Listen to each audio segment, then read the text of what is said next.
One takeaway I'd love to present to the group is the idea that startup methodologies typically come from software. And so they're Yes, lean. yes, yes. Yeah. Continue. This is episode 5 of the Odd Engineer podcast. I'm Erin McDermott, your host, and we have a very special guest this episode because Greg Fisher is not one of the odd engineers that you can directly speak to, so you have to listen up during this interview because it's the only time you'll be able to talk to him very soon until HardwareCon, which is something he's been the driving force behind for many years, and finally it is virtual. So I just want to plug this real quick in case you don't listen to the rest of the interview. It's June 8th on HardwareCon.com, right? And anyone can attend because it's virtual for the first time ever. So Greg Fisher, thank you so much for coming on. Thanks, Erin, for having me. Yeah, great to be here. So you have spent a lot of time doing other activities outside of HardwareCon to help hardware startups and even larger companies who are trying to make a physical product and get them successfully into production in a factory. And you know all about the challenges that go with that. Tell us about your background and how you got from your chemical engineering degree all the way through to where you are now. Yeah, well, I think I fit very much in the mold of the hardware innovator. You know, I was thinking of crazy ideas since I was 8 years old and wondering how to make things and get them out to the world. And so first thing I did with my chemical engineering degree was throw it by the wayside. and you know, I had these grand ideas, and so I actually and didn't know where to take the first step. So I actually bought some ice cream stores after saving some money early on. And nuts! Yeah. Ice cream stores. Yeah, and we had manufacturing. We were a hardware company. What was the draw to the ice cream store?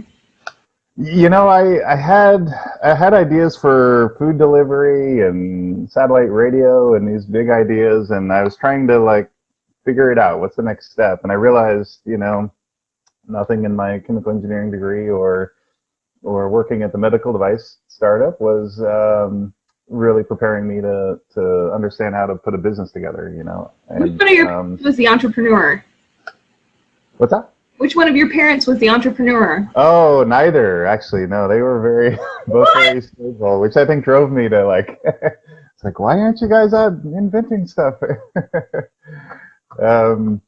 So yeah, actually my girlfriend's brother at the time had these ice cream stores and he was selling them, and then also the ice cream was like the best ice cream I'd ever tasted, and I love ice cream, and so I thought, you know, if worse comes to worse, I'll eat a lot of ice cream.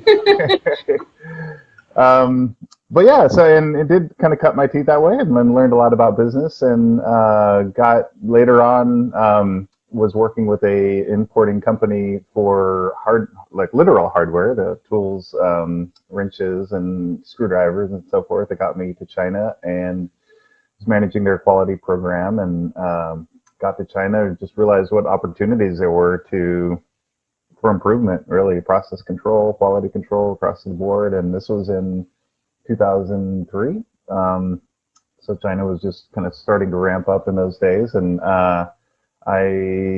after a few years there, I had a kind of a quality control program that I had wanted to implement that I wasn't able to at that company, and so I partnered with a Chinese partner who, you know, my partner had done a few $1 billion in business at that stage of his life, and had a kind of larger scale trading company and offices throughout China, and so we together founded Berkeley Sourcing Group with the idea to help earlier stage companies access the same kind of resources that were available to the larger companies. You know, the quick prototyping, the design for manufacturing, the manufacturing, and you know, all the skills there. So in that capacity, you know, been running Berkeley Sourcing Group for the last 17 years. I'm kind of transitioning out now. I'm still connected, but we've worked with over 1,000 hardware companies, and over 17 years. That math makes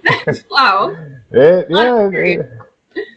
a lot of interesting challenges, you know, and so we've seen most. You know, we're very generalist too. You know, mechanical engineering, soft goods, electronics. So really seen a lot of those challenges. And as we were working with our customers, it became very obvious that even though we could take off that big chunk of kind of design for manufacturing quality control, the production side, a lot of the strategies that were being employed were not holistic. Maybe we can say is that they're a lot of one takeaway I'd love to present to the group is the idea that startup methodologies typically come from software.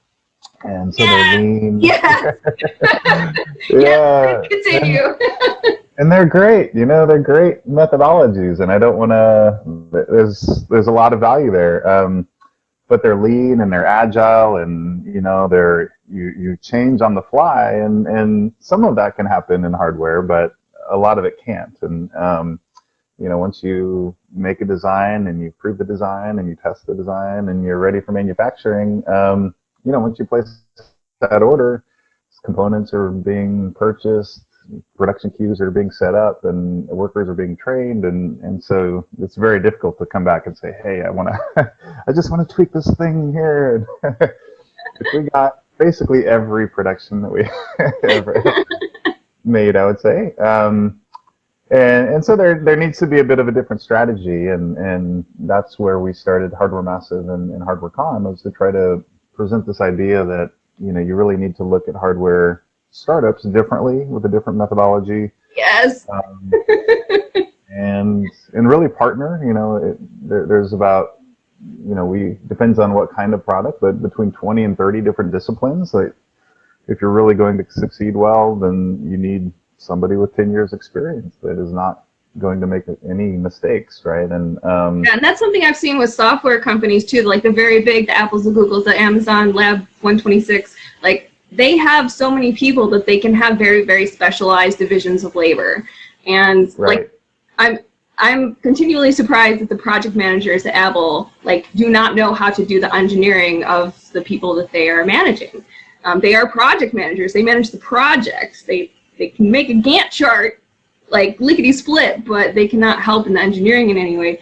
And you can't still do that division of labor when you only have 10 people on a team instead of hundreds of thousands.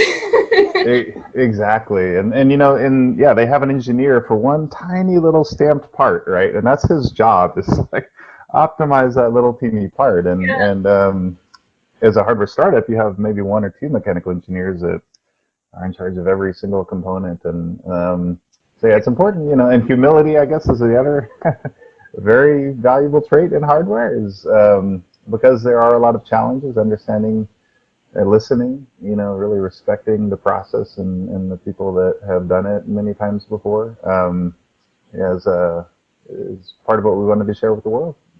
Yeah, and sometimes it's not even, I guess, yeah, sometimes it is humility, but sometimes it's just like, no, I should be able to do this. This is what startups do. We have to wear many hats, but there are some hats that maybe don't make sense for you to try to put on, like your head is just too small or it's too big.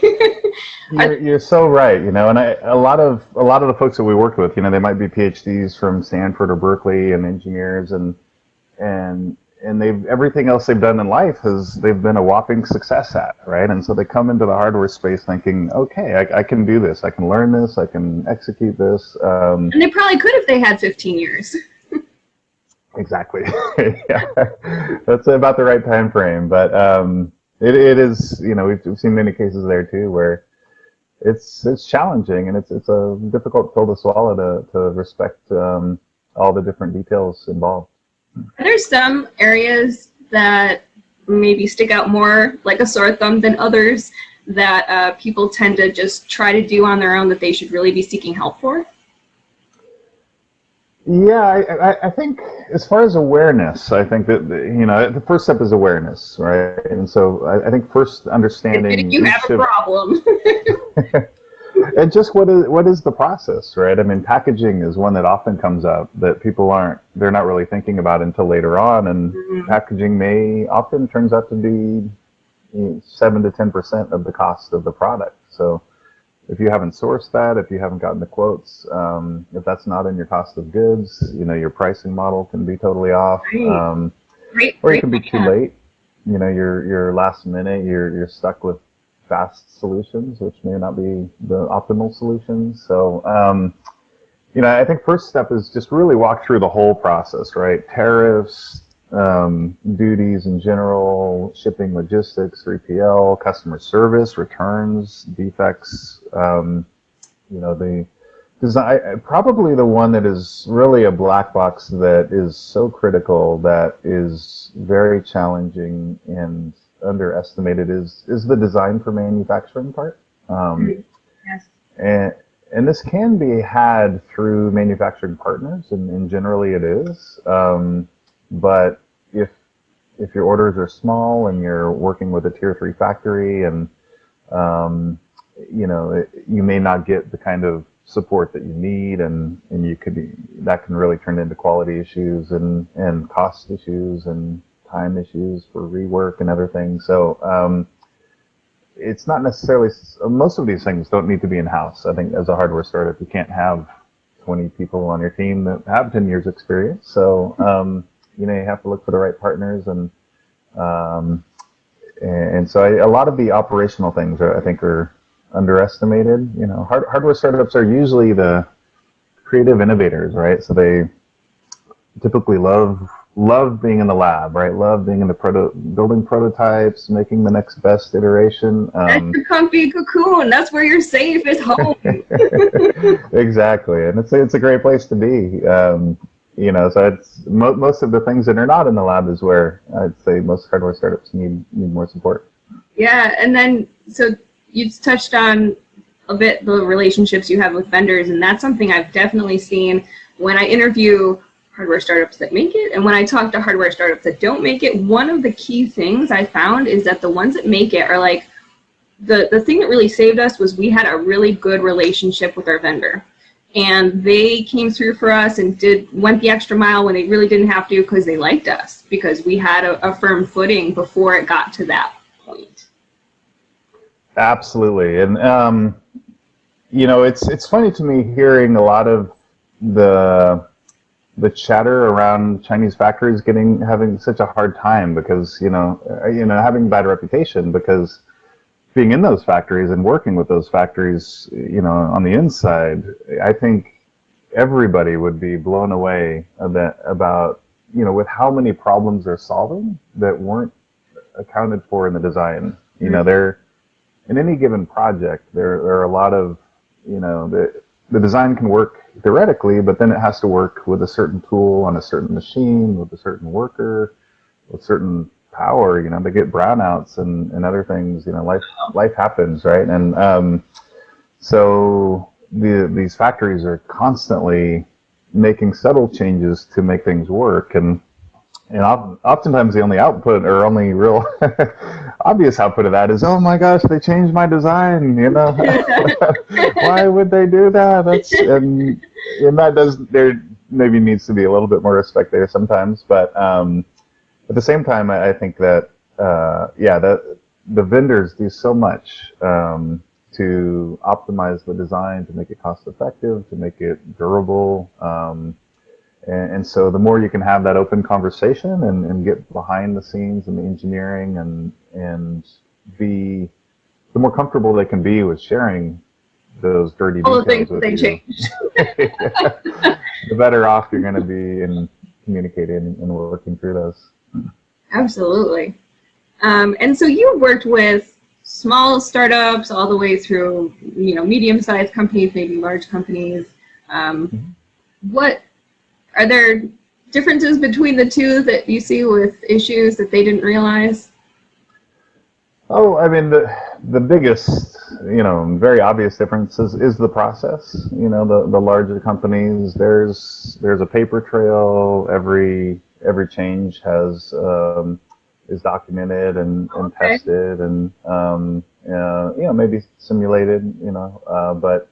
But there's a much more rigorous process, and certainly also the focus once you get to reproducing items. Once you're into that second, third manufacturing run, then it should be pretty dialed in if you've focused on doing that.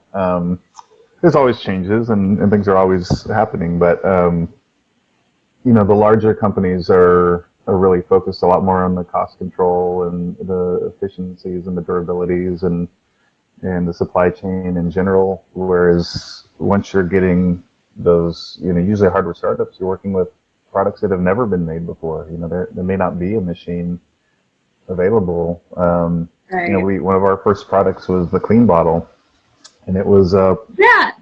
blow molded bottle with openings on both sides. And you look at it and you think, easy, right? You blow mold the bottle, you cut the sides, you're good to go. And little did anybody know at the time, that we were thinking about anyway, I should say, is the register point to cut the hole on one side is on the bottom. So when you're cutting the bottom off, you no longer have a place for the machine to register and to cut that hole. And so we had to build a whole new fixture and process to make that feasible. And that's not uncommon in innovative products. Is that manufacturing technologies are built specifically for particular tasks, and when you're asking the process to do something outside of that task, you may need to invent a new way of doing that. Wow, that's a great example. Anything else that maybe small startups you've seen didn't really realize about, especially working with factories in China or any other Asian country, the culture difference there? I mean, you've hit the main. Yeah, well, it's funny because I've lived in China for 17 years, a third of the time. So, I feel pretty comfortable and proficient in Mandarin and can communicate, and I've learned a lot about the culture. And wow, I had no idea, Greg. That's wild. Yeah. Amazing experience, amazing place, amazing to be a part of that history. They've really, become the changes in China. We think things happen fast here in Silicon Valley, but China has, 100x us in the last 17 years and change. I think the biggest, what I would say is the biggest mistake or misunderstanding is to overcompensate for culture. Mm-hmm. Is fundamentally business is business, and if you're trying to do business on the terms of another culture, then you're really losing you're giving up your own abilities, your own advantage in some ways, right? And so it is certainly important to try to understand everything you can, try to understand those differences and communicate, but fundamentally I think, because it is challenging, is to keep it simple, right? Here's the expectation, here's the deliverable. Was it met? What are the results of it not being met? Who's responsible for what? Clearly define roles and responsibilities, and don't try to overcomplicate it. If business people are business people, I think, typically around the world, and if you can find a good way to make a win-win relationship, then people and are respectful and fulfill your side of things, and people typically will treat you the same, I think, and do the same. And as I say that, now I'm thinking there's one piece of advice that I think is probably my favorite analogy of the differences, and is that I liken it to football, American football, in that American football, to be specific, for our European audience and others out there. But in America, I think particularly, and actually even more so in Europe, but our business goal is typically longer term thinking. If it's a football team, you're thinking about the touchdown, right? I'm going to run this play as a fake, and then next time I'm going to run this play, and that's going to get me the touchdown, right? In the long term. Whereas in China, it's all about the first down, right? It is a very short term typically, this obviously everyone is an individual and different, but typically it's a very short-term gain, and the whole culture has kind of adopted that over time. So that's kind of the expectation. There's even this is where I think contracts get very muddy between U.S. and Chinese companies because the relationship and the immediate value kind of trumps the contract a lot of times. And even if it might have been in the contract, the perception of the touchdown is not there, right? It's okay. This didn't work. I'm not doing it again. Or this worked really well. I'm definitely going to do that again. So working with Chinese factories and Chinese partners, I think but both ways work. If as long as both sides are playing the same game, right? If both sides are thinking of the touchdown, that works very well. If both sides are thinking of the first down, that works very well too. But what really doesn't work is when one side is playing for the touchdown and the other side is playing for the first down. It doesn't match up. Absolutely. Great advice. So now you've piqued my curiosity. I want to know, can you tell me what like your day-to-day, the types of activities you would do when you'd be over in China for a third of your life in the past 17 years? Yeah. But work-wise, or? Yeah, what would you be doing? Is it meetings? Is it going to factories to make sure things are going according to plan? Is it, I don't know, prototyping? Is it, what do you do? I mean, early, I'd say for the first 7 to 10 years, it was a lot of factories. I was always in the factories, and it was, as the leader of the company, it was a lot of showing face. It was a lot of showing them that we respected their work and what they were doing, and that really meant a lot. Being on the ground, and the face to face really means a lot in China, and I think anywhere it does. But so more relationship building than sorting out specific problems for a lot of that. Both. I mean, certainly while we were there, we would. There's problems. There's problems, and we're gonna, try to cut them off at the pass, but. In large part, it wasn't, many times it wasn't the lack of understanding of how to solve the problems. It was the lack of willingness to apply the team or the resources or the timing to make it happen in the way that needed to happen. So, we would, for my role, we'd bring our engineers. I'd have my engineers with me, so they were doing more of the problem solving and digging in and speaking Chinese technically, which is still, and will never be something I can do, I'm pretty sure. So my role was really to help guide those conversations, help make sure, review the factories. We always wanted to make sure there wasn't things that we didn't want to happen environmentally or sustainably or child labor or some things like that. So kind of giving that review and make sure we feel good about the partnership. But really trying to set up the game plan. Hey, these are our really setting expectations, right? Hey, and being honest too from our side. We work with a lot of early stage companies, and here's another thing I'll tell you. Chinese factories here all the time is, this order's small, but the next one's going to be huge. And I think almost most startups that we work with think, this factory is going to be so enamored with our innovation, with our potential. They're going to really jump through a lot of hoops to make sure this works for the next order. Sometimes that does happen. That can be the saving grace, but what's the reality of how often that happens?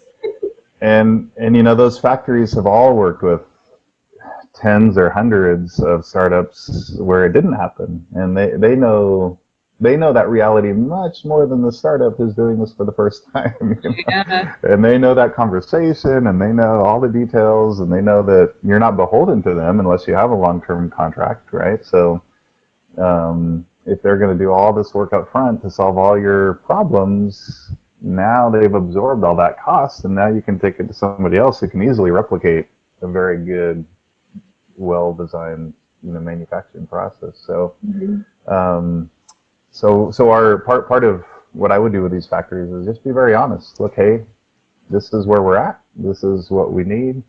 Again, the short-term game, right? Let's make this work for the first production. Quality, right? Quality is always number one because the cost and risk of defective products is business killing. And so it would really be about how do we get the quality and meet the requirements of the product. And I would, say too to that, product requirements. Product requirements document is the most important document for your supply chain. If you can clearly define, including tolerances, if you can, including inspection and testing methodologies and instruments, and exactly how this thing, exactly what it needs to pass and meet, then the factories will largely have the resources and understanding of how to do that. 19 times out of 20, defects and problems happen because their tolerance wasn't spec'd, and there was not a clear understanding between the parties. And if you look at it from the factory's point of view, if you're throwing out these designs and getting quotes, right, they know that you're going to choose the lowest price, fundamentally. And so anytime there's room for error or fudging, if there's no tolerance, of course they're going to use the wide open tolerance because that allows them to give you that price that you want, that you're asking for. And so it's really driven often by the startup, but when it happens and like, of course we couldn't have plus or minus 2 millimeters. Well, that was what we quoted. So that goes to some advice that I usually have for hardware startups, especially when they're employing optics of any sort, because I'm an optical engineer and I can see how these little changes in tolerances can completely screw up your whole design.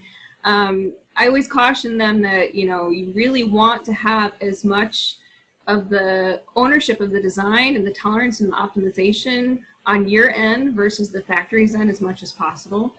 Because for one, you need to understand what you're engineering. You need to understand it inside and out. And even if you don't have that knowledge, you need at least to have it done on your side so that you can have that work then followed up with later if you need to. So like, for example, if you had a lens assembly system and you're like, hey, you know what, Chinese factory, why don't you just design this? It needs to be like this focal length. Go for it.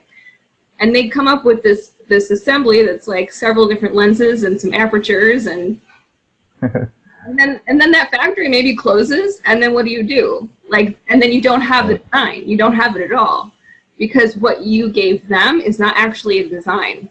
It's a very vague description, and you don't know how your own system works. Right. And typically, if you, in U.S. law, if you haven't paid for the design, you don't own it either. So if you've asked the factory without paying them explicitly for that design, then that factory has the rights to that design. And they may, you may have a contractual relationship where they're not allowed to use or sell that design as a non-compete. But yeah, I think that's often misunderstood too. If you want to own a design, you need to have shown proof that you put in the capital and effort to create that design. Yeah, that's a good point. I mean, sometimes I have to have things reverse engineered that's a company's own product because they don't know what they built. And then that ends up being more expensive than if they had just gone with the pros in the first place to get the design on track. Absolutely. So that's why they need to go to places like, I don't know, Hardware Massive. Do you want to touch on Hardware Massive and what you've done over there? Because that's sort of a part of HardwareCon. I mean, yeah, absolutely. Hardware Massive was, it really grew out of our success with hardware startup meetup groups around the world. About 8 or 9 years ago, we started those. And, at HardwareCon this year, it's really exciting to me because we're going to have, I think, 4 of the key players that kind of made put hardware startups on the map. Before that they were inventors and other things, but Jack McCauley, the founder of Oculus. We're going to have Dale Doherty, founder of Make. Chris Anderson, 3D Robotics, when the drones were really taking off. Carl Bass, who really was huge in Autodesk and pushing the tools for the engineering for smaller companies. And you got superstars this year. I'm impressed. I can't wait. I can't wait to hear the content and hear their stories, because this, it all happened about with the Oculus Rift exit. That was the $1 billion exit that investors were looking for to prove that, hey, hardware startups can be a really good way to go. And there's something to this, maybe. Yeah. That kicked off the whole kind of craze and crowdfunding, and I think a lot of this stuff. But Hardware Massive, so we started right after that. After the IoT really started to kick off, we were doing, because I was traveling, we started the meetups in Hong Kong, Shenzhen, Korea, Japan, and we were the first movers there, at least in the English language, and so those chapters grew quickly, and we then thought, it was very difficult to continue the conversation. Meetups great for the event, but you don't really can't connect afterwards, right? So we developed our own platform to allow that community building, and very focused, all about hardware, physical products, community, and entrepreneurship. So we've grown up to 44 chapters around the world, and we built one of the pillars was a virtual accelerator program that we built, that we implemented with the Korean government. They were putting a lot of money in hardware innovation, still do. But there was really a peak a few years ago where we developed a program to cover the kind of things that we're talking about today. Is how do you make the plan? How do you optimize for launch and growth? And first customer through them went from 1.7 to $20 million valuation in not too shabby. 4 months. Yeah, not too bad. Very nice. And really paring down. They came to us with 9 products, and they came out of the program with 1 product. And so kind of trying to keep things simple. And so we've offered some different resources. The last year with COVID, our specialty was local live events, really trying to the local ecosystem, and so we've kind of hit pause on that given the state of things. I was so sad. I thought it might have been gone forever, but it's not. It's back. Yeah, can't wait to kick things off here and start doing events again. So tell us about HardwareCon then.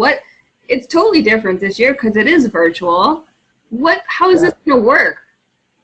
Yeah, we were kicking and screaming, kind of going into this big transition because this is our 7th year for the live conference here in Silicon Valley. We've typically had about 500 people, 500 to 600 each year, and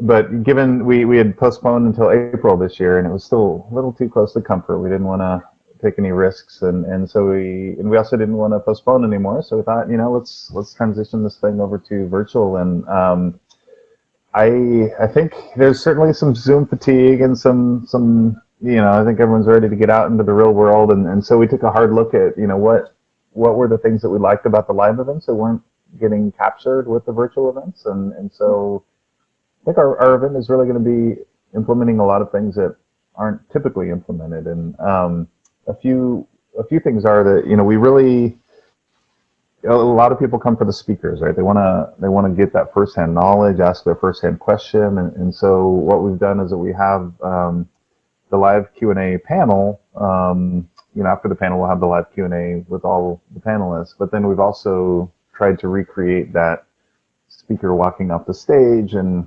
meeting their biggest fans and answering the hardest questions by putting them in their own speaker rooms for up to a half hour, so that the audience can still get that kind of one-on-one type of engagement. We have the virtual booths, but we also have a very curated, optimized way of networking that we've actually been developing in-house for a year and a half now. we've spun that out into a different company, Parakeet, where my partner Matt Hall, who you know well, is running that now. And what it is we people come to conferences typically for a few things. They, to find products and services that they're looking for, brand awareness, thought leadership, and general networking. And so what we wanted to do is, hey, if you have a need, right, instead of going to a happy hour and kind of looking at everybody's badges, maybe that person has what I need. Well, we've created Parakeet to make that a lot more efficient. So, hey, if and you'll be with us. I'm really excited to have you. So if you need optical engineering services, you can sign up and get a 10-minute meeting with yourself. You can it'll search the database on both sides and see who you're looking to meet and make that automatic meeting request. And in the platform, it'll connect the calendars and just make it real easy to connect with the folks that you need. So, we're excited to try this out, and I hope it's going to be, move the needle a bit in how virtual experiences happen, and hopefully here try to roll Parakeet out not only for our own events, but for others as well. Nice. Yeah, I'm really excited to see how that'll work because it's an experiment. Yeah. We like new stuff. Oh, I'm looking for the agenda because I want to just cover what the talks are. So you have your fireside chat, and you just mentioned Oculus, and that's who the guy is that you're going to be talking to, right? That's what you. Yeah, Jack McCauley. Yeah, and I'm interviewing him, so that'll be fun. Yeah. And then there's a panel, Go Big or Go Home, U.S. market entry. Whoa.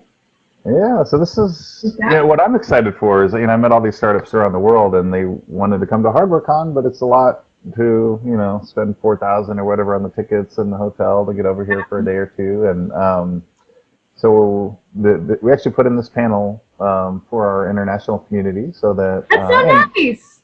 Locally too, but the big U.S. is the biggest market. So how do you break in here? That is a great one. You're not going to find that anywhere else. And then the art of prototyping. So that's the one I'm going to be pegging people with questions on. And prototyping is the first thing. But then, okay.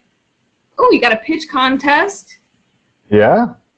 Yeah, I've got our Hardware Boulevard. So, one of the things we try to do is promote the startups that are part of our community. And what we've done this year is done it a little bit differently and created a whole package where trying to provide all the things that startups need. So that brand awareness, the promotion, or the media promotion, and then our pitch contest. It's a normal pitch contest. There's 30,000 in services and prizes, and wow. But fundamentally, what we think is most valuable that is the investor feedback. So we're guaranteeing that as a part of the Hardware Boulevard package and the pitch contest participation is that we will have the investors, hardware-specific investors, looking at these pitches and providing that feedback. And given this interview we're kind of bumping up pretty quickly on the date here, so there's probably, by the time this is published, there'll probably just be a few more days to jump in on that. So if you're looking for feedback from investors. The deadline is now or not yet? We had it for June 1st. We're going to push that back, I think, for reasons like this, to June the 4th. So do it right now, whenever you're hearing this. Yeah, now is the best time. Yeah. Now is the best time. I love it. That is awesome. That's so much stuff. And then, okay, crisis-inspired opportunity, how COVID is driving innovation. Let's take this crap show of 2020 and put a positive spin on it, like it, Greg. Hardware has been a good beneficiary of a lot of this crap show. A lot of good products coming out of these challenges. And like on the engineering service provider side, there is a bit more of an open acceptance of people being remote than there was previously, especially if they are contractors. So that's been kind of a nice thing. Yeah. And then you got another panel, hardware venture capital. Oh, every startup wants to know about venture capital stuff, trends and opportunities in the new decade. That will be one I'm sure everyone's going to want to watch. And then another panel on grand challenges facing robots in the next decade. Interesting. And then the conscious entrepreneur. What is that? As opposed to the unconscious? Yeah,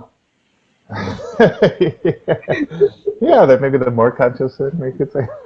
We're going to hit on some of the softer side of being an entrepreneur and building a business. And, I think it's a hot topic that we didn't want to avoid, here in the Bay Area as well as globally, is how do we create a more diverse workplace? There's a lot of early decisions that are made in founding a company that really will last as that company grows and really takes on the persona of the leading team, right?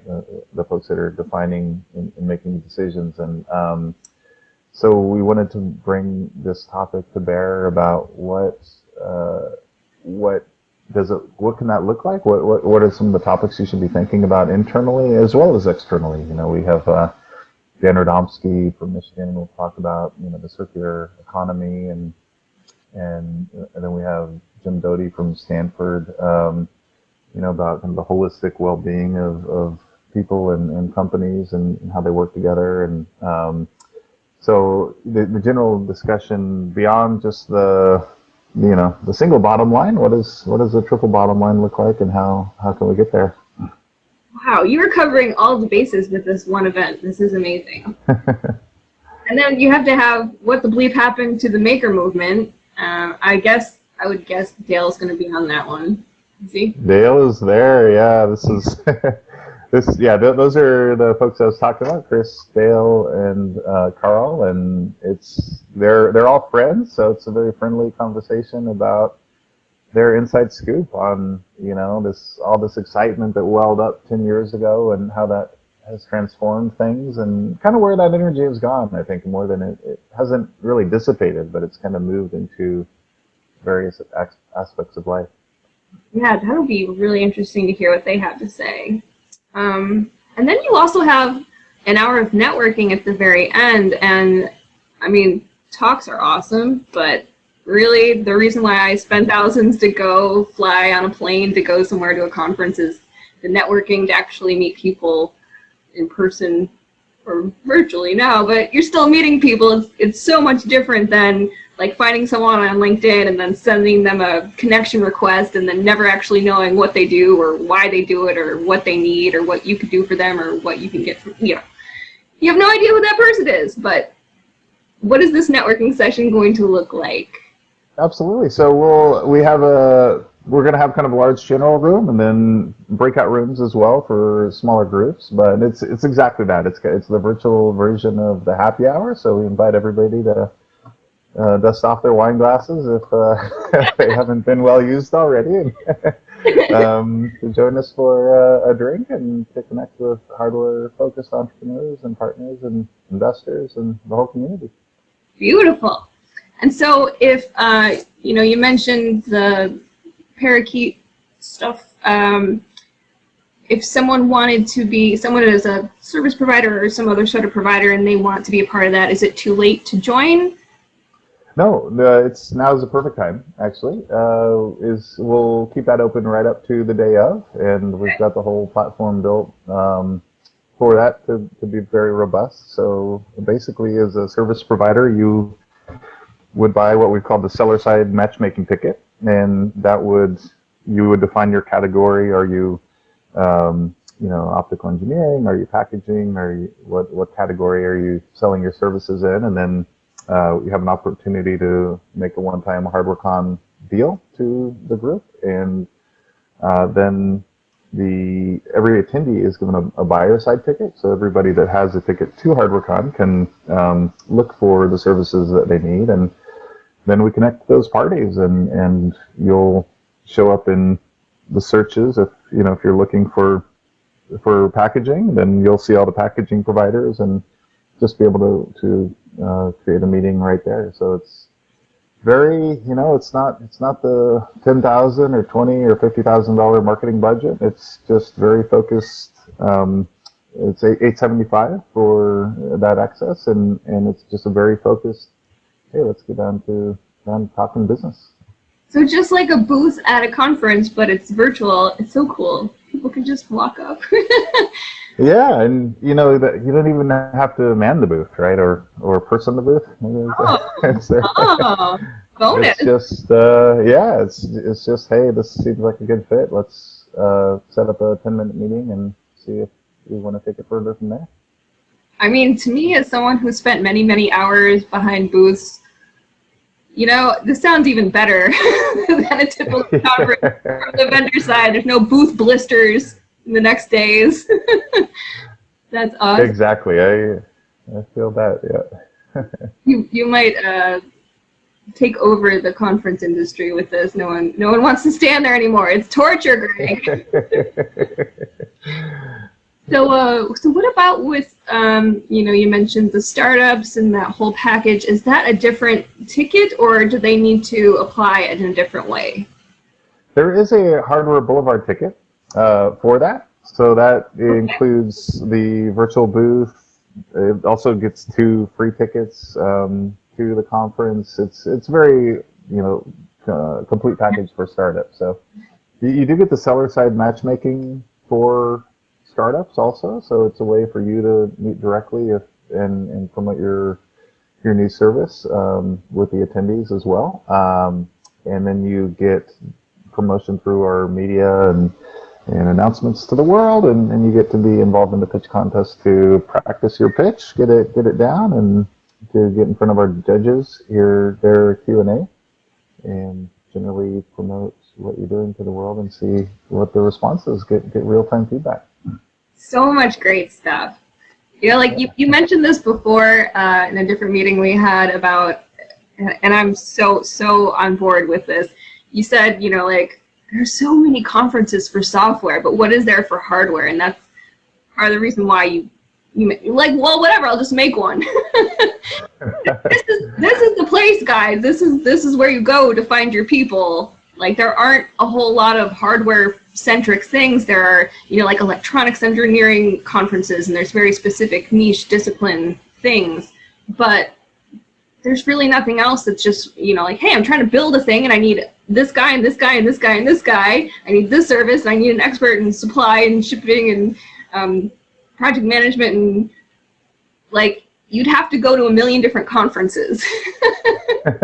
That's right. And I'll tell you, what keeps me coming back is the community. I mean, I have been just blown away with the types of folks I've met. It's just, they're really interesting, really fun, really devoted, really earnest about their projects, and they're my favorite get-togethers. Really, is meeting these folks. So absolutely, tons of fun.